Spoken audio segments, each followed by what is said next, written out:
বাথরুমে উলঙ্গ হয়ে গোসল করলে 5টি বিপদ আপনার উপরে আসতে পারে।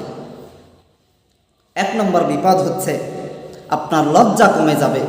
হাদিসের মধ্যে আসছে, আল হায়াউ শুবাতুম মিনাল ঈমান, লজ্জা হচ্ছে ঈমানের বিশেষ একটা অঙ্গ। যার লজ্জা নাই তার ঈমান নাই। এই জন্য আমরা বাথরুমে যখন গোসল করতে যাব, আমরা কখনোই উলঙ্গ হয়ে গোসল করব না। আর যদি উলঙ্গ হয়ে গোসল করি, প্রথম যে বিপদটা আমাদের মধ্যে আসবে, সেই বিপদটা হচ্ছে আমাদের লজ্জা কমে যাবে। 2 নম্বর বিপদ, উলঙ্গ হয়ে গোসল করলে আপনার সাথে যে ফেরেশতারা থাকে, সেই ফেরেশতারা লজ্জা পায়। আমরা সকলেই জানি যে আমাদের সঙ্গে সব সময় 24 ঘন্টার জন্য 2টা ফেরেশতা আল্লাহ নিযুক্ত করে দিয়েছেন। আমরা যখন বাথরুমের মধ্যে যাই, উলঙ্গ হয়ে গোসল যখন করি, তখন এই ফেরেশতারা লজ্জা পায়।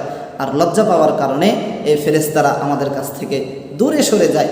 এজন্য আমরা উলঙ্গ হয়ে গোসল করব না।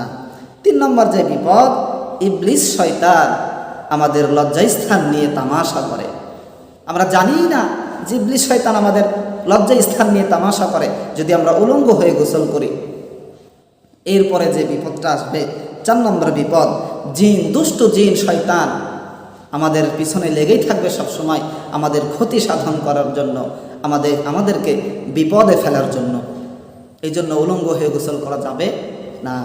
এরপরে 5 নম্বর সর্বশেষ যে বিপদ আমাদের জীবনে আসতে পারে, সেই বিপদ হচ্ছে আপনার ভিতর সবসময় একটা হতাশা কাজ করবে।